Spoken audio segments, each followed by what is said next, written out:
Welcome back to the Tracy Take. I am Tyler here with my brother Ryan, and today we are doing the New York Jets 3-round mock draft. We did a full mock draft for all 32 teams, and these will be the Jets selections. But before we do that, we have a fun announcement as well.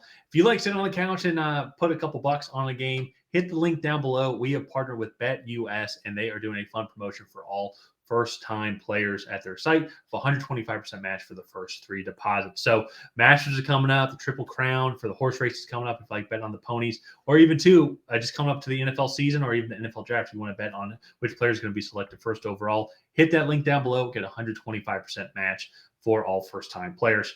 And while you're at it, like this video, subscribe to the channel, and also ring the bell to get notified whenever we create new Jets content. And Ryan, with that being said, let's pull it up here.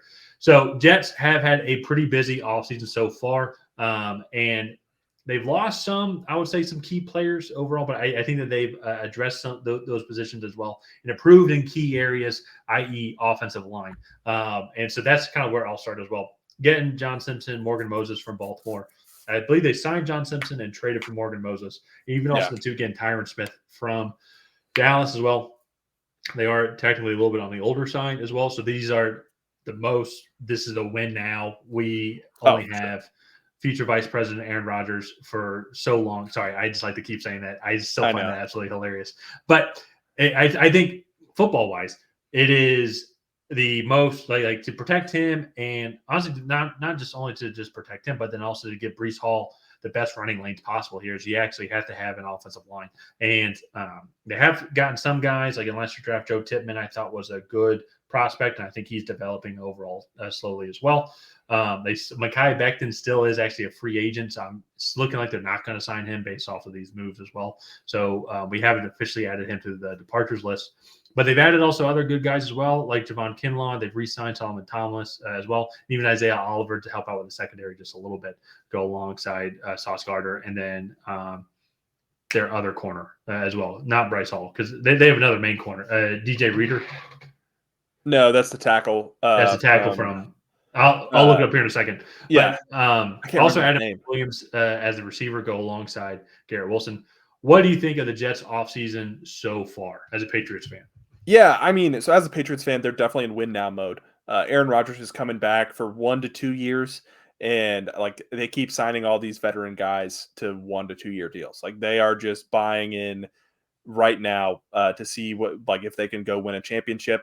I like that mentality for them because, again, you only have Aaron Rodgers for a few more years. You're not really in position to go and draft one of these quarterbacks in this class to kind of build for the future. So they're just kind of saying, F it, let's go and get all these pieces and have a 2018 super team and take our shot.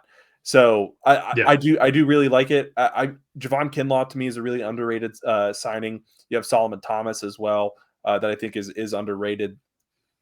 Mike Williams I like, and I don't know if you would necessarily not go wide receiver in the first round because of him if one of the top 3 guys falls to you, but it definitely gives them another level of security other than Garrett Wilson at that spot. So and honestly, outside of Bryce Huff, I don't think they've really lost anything that's like, dang, they're not going to be able to replace that. And really Bryce Huff was more of just a really, really good rotational pass rusher. Yeah. So and is DJ Reed as well, but apologize for the correction there. But even still getting a guy like Isaiah Oliver, just adding good depth. He was a Falcon, and I think he's just a solid player. And so, but let's move on now to the first round pick, and to your point about pass catchers as well. We had Olu Fashanu going here as well, but this was before the trade and before even some of the other offensive line moves. They could still go Olu, and he could be a developmental piece overall. And who knows, just kind of what they could do. But to me, honestly, it makes them more and more likely that they would go with a guy like Brock Bowers instead of at number 10. I agree with that. I will say I don't write off Olu or Troy Fautanu from this spot because Tyron Smith hasn't played a full season since 2019, and they're going to need a guy that can come in when he gets hurt. And misses a few games. Luckily, he hasn't had anything major. He's just old, right? And so that catches up with guys. He's probably going to have some soft tissue stuff in the middle of the year that he's going to have to deal with. You're going to need a guy like Olu that can come in and give you high level play to protect Aaron Rodgers there. Sorry, I just loved how specific that was. No, well, seriously, like you look at what he's had. He's had hamstrings. He's had high ankle sprains. He's never really, like, I don't think torn an ACL or anything like that. He's just had to deal with soft tissue stuff. He's going to miss a few weeks here, a few weeks there. So and that makes sense. Yeah, and it makes a perfect point. But that's where I wondered too. I don't know if you'd use your number 10 overall pick then, when you could go get a guy in the third round. It was also only a 1 year deal. It was a 1 year, $15 million deal. And that's fair. Yeah. It's just the Jets, they're in a very unique position here as well then, because then we'll get to this here in a second. But then they do also just have limited draft capital. So this pick, I think they're really going to want to try and hit out of the park as well. They want to do that with all their picks. But since they don't have a second round pick, that's where it makes it a little bit more likely in my mind that they could go pass catcher, whether that be if Dunze falls. Dunze's not going to get past Chicago, or Malik Neighbors, and they don't have the draft capital though to move up to go and get the guy that they want. Yeah. So it's going to be very unique. I think potentially could trade back if a team wants to go after J.J. McCarthy, who you see here was still on the board. They want to try and jump Minnesota and Denver.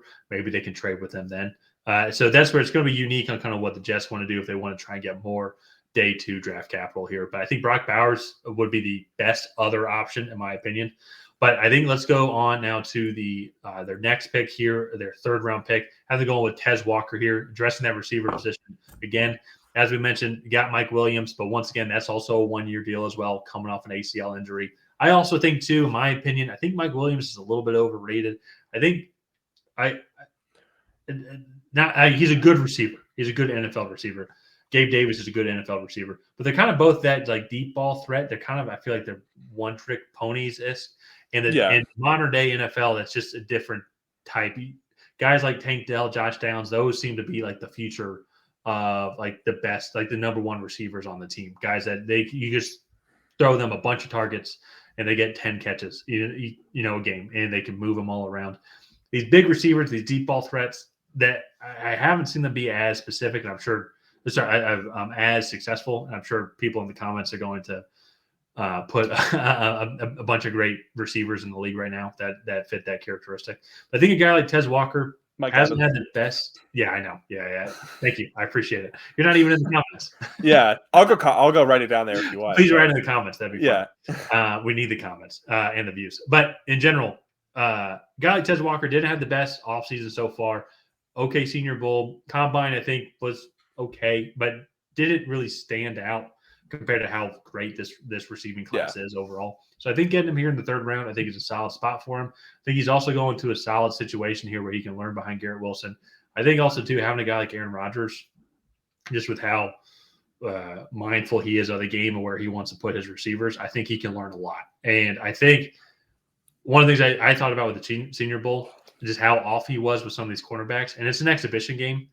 A quarterback, sorry. It was an exhibition game. I think if he has a bunch of reps with a specific quarterback week in and week out, I think he can really hit a stride. Because he does have the talent and the capability, but it's just been a weird 18 months for him, I would say. Yeah, he came in at the combine at 6'2", 195. He ran a 4.35, I believe, or a 4.36. And so, like, I think when you look at the other guys in this class, and there's the Xavier Leggettes, the A.D. Mitchells, the Brian Thomas Jr., and Tez Walker's clearly below those guys. But you go back and you watch that Clemson game, he has one rep where he beats Nate Wiggins off the line in press man coverage, stacks him, and then Drake May hits him in a beautiful hole shot for, I believe, a touchdown, or they go down to like the 1 or 2 yard line. And you're like, that's it. Like that's what you want Tez Walker for. And then once when he starts doing that, he can build off that and start going over the middle of the field and stuff. But he's going to be that outside wide receiver. He just needs to go to a team that has the time to develop him. And right now, New York, I think, would be a great destination for that, because they have Garrett Wilson, their number 1. They have Mike Williams, who actually very similar, I think, to a Tyron Smith, Olaf Shanu situation. Mike Williams is probably going to go down with something. He hasn't played a full season with it in 3 years. A soft tissue injury. Yeah, so, like something. Yeah, he pulled his hamstring last 2 years. He tore his ACL last year, so that's a pretty big one. But again, like, he just adds one, another layer of depth, and two, you have gone after and signed some older veteran free agents that like chances are more likely that those guys are getting hurt rather than the 23-year-old rookie, right? Like fresh out of college. So you've given yourself this layer of protection that they haven't, I think, had in the past. And so I like this draft for the New York Jets. All in all, you get two guys that could potentially start for you and compete for snaps in year one, but then start for you later on in your career. And I know they're in a win now mode, but you want to do the best job you can of not mortgaging your future to win right now. Totally get it. Yeah. No, I agree. It's So, it's going to be unique there in a very unique spot here. yeah. No, and I like what they've done. So let's go ahead and wrap this one up here. If you guys have not already, please go ahead and like and subscribe. Leave a comment down below on what you thought of this New York Jets 3-round mock draft. Did you love it? Did you hate it? What would you do differently? None of that. We'll see you guys next time.